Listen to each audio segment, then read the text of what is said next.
नमस्कार, मैं संजय प्रभाकर। आज जो सवाल मैं उठाने जा रहा हूं आपके जहन में भी होगा।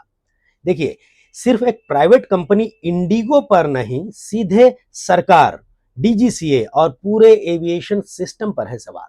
क्योंकि इंडिगो के कुछ ही दिनों के मिसमैनेजमेंट ने भारत के एयरपोर्ट्स को युद्ध क्षेत्र सा बना दिया। हजारों यात्री फर्श पर बैठे, खूब हंगामे की तस्वीरें नजर आई। लेकिन इसी बीच सबसे बड़ा अपडेट यह है कि केंद्र सरकार ने अब घरेलू हवाई किराए पर दूरी के आधार पर नया फेयर कैप लागू कर दिया है। नया फेयर कैप लागू कर दिया, बहुत ध्यान से सुनिएगा। जो खबरों में आई है वो मैं आपको बता रहा हूं।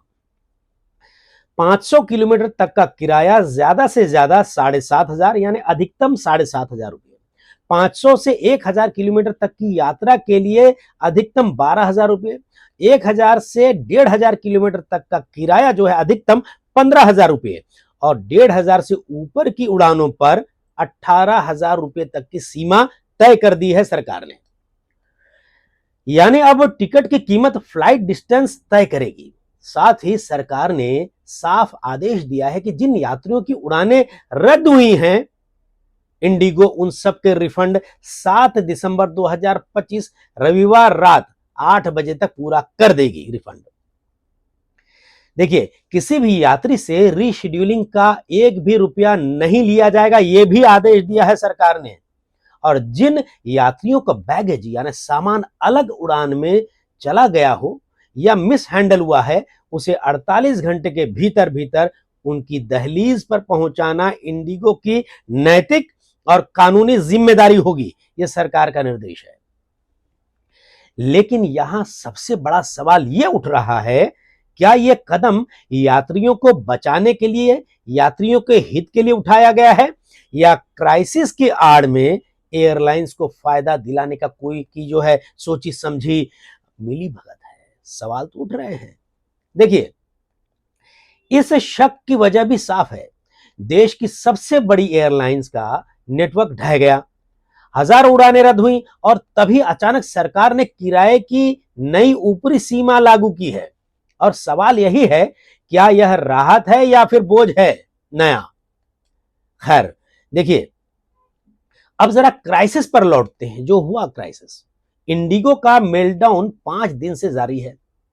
शुक्रवार को एक ही दिन में 1,000 से ज्यादा फ्लाइट्स रद्द हो गई थी। शनिवार को 400 से ज्यादा या 400 के आसपास फ्लाइट्स कैंसिल और हफ्ते भर में हजारों उड़ानें गायब, रद्द। इंडिगो रोज हर दिन करीब करीब 2,300 उड़ानें चलाती है इंडिगो, लेकिन ओटीपी एक दिन केवल 8.5% पर आ गया। मतलब 100 में से 92 फ्लाइट्स लेट या रद्द। दिल्ली, मुंबई, बेंगलुरु, हैदराबाद, चेन्नई, नागपुर, इंदौर, भोपाल, हर जगह 200 से 400 उड़ानें एक एक दिन में कैंसिल। नागपुर में 22 में से 20 उड़ानें ठप और दिल्ली में कई घंटों तक पूरा नेटवर्क जाम। ये सारे इंफॉर्मेशन जो हैं, जो अलग अलग न्यूज प्लेटफॉर्म्स में आई हैं, वो मैं गैदर करके जमा करके फिर एक साथ कंपाइल करके आपको बता रहा हूं। देखिए, मीडिया साफ लिख रहा है, ये इंडिगो के 20 साल के इतिहास का सबसे बड़ा ऑपरेशनल पतन है, सबसे बड़ा ऑपरेशनल पतन है। अब असली सवाल, ये सब हुआ क्यों? ये सब क्यों हुआ? सरकार कह रही है कि वजह है नए सेफ्टी रूल्स। इंडिगो कह रही है कि वे समय पर तैयार नहीं थे उन रूल्स को लेकर, उन नियमों को लेकर जो सरकार ने लागू किए। डीजीसीए दावा कर रहा है कि नियम सबके लिए एक समान थे, सबके लिए, सारे एयरलाइंस के लिए।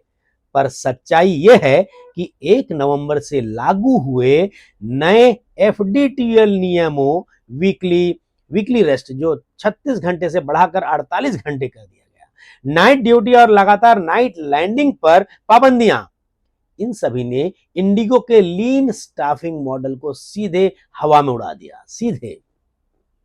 और दुनिया भर की सेफ्टी स्टडीज बताती हैं, इस एविएशन इंडस्ट्री की बात की जाए कि दुनिया भर की सेफ्टी स्टडीज बताती हैं कि पायलट फटीग सबसे बड़ा खतरा है किसी भी दुर्घटना के लिए, अगर हो जाए तो। और इसलिए इसलिए भारत ने भी इंटरनेशनल बेंचमार्क अपनाए।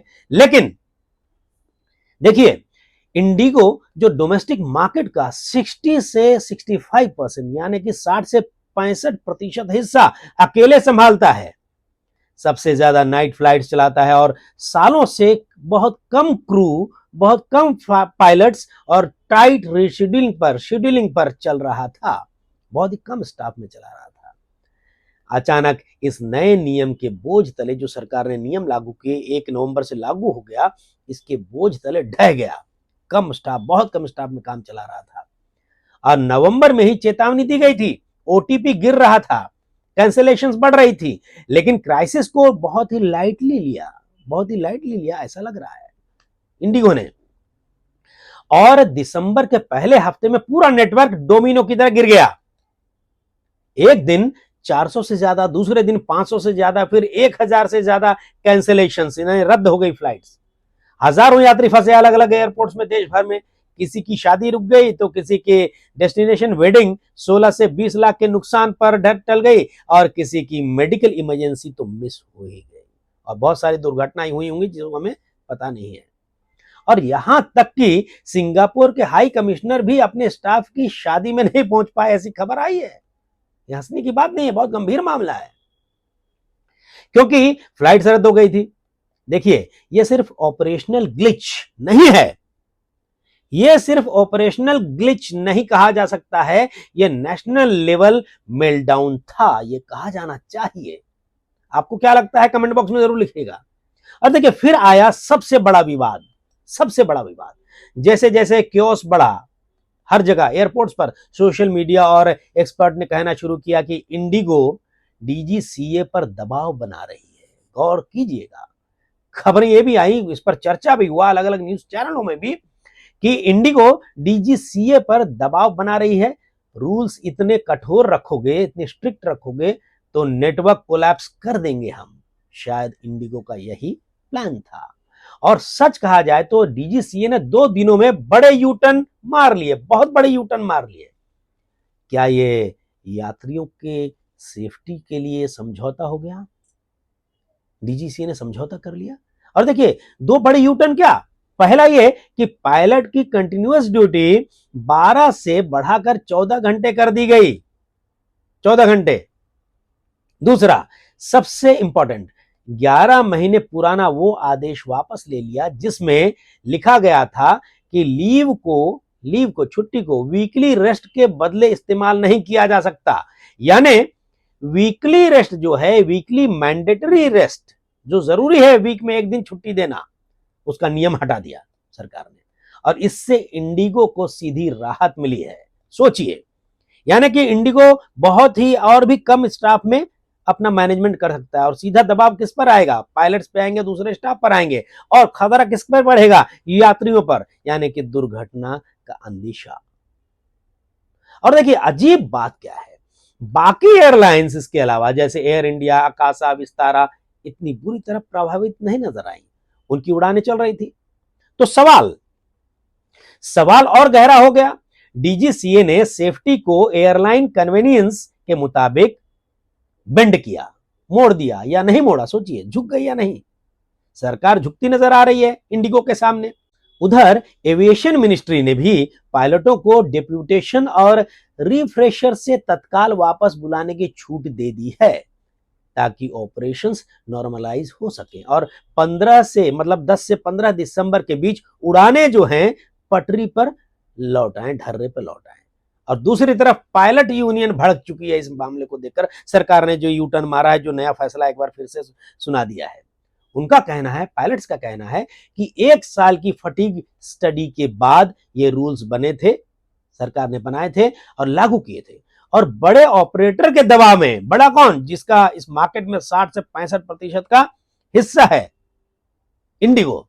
और बड़े ऑपरेटर इंडिगो के दबाव में डीजीसीए उन्हीं रूल्स को डाइल्यूट कर रहा है जिससे लॉन्ग टर्म सेफ्टी रिस्क और बढ़ेगा। लॉन्ग टर्म सेफ्टी का रिस्क जो है और बढ़ेगा, यानी खतरा किस पर? यात्रियों पर। अब सवाल उठता है, क्या इंडिगो पर लाइसेंस रद्द करने जैसा शिकंजा कस सकता है? सोचिएगा, टेक्निकली डीजीसीए कर सकता है लेकिन प्रैक्टिकली नहीं, क्योंकि इंडिगो इतना बड़ा है कि उसका लाइसेंस सस्पेंड करना भारत की एविएशन बैकबोन तोड़ देगा।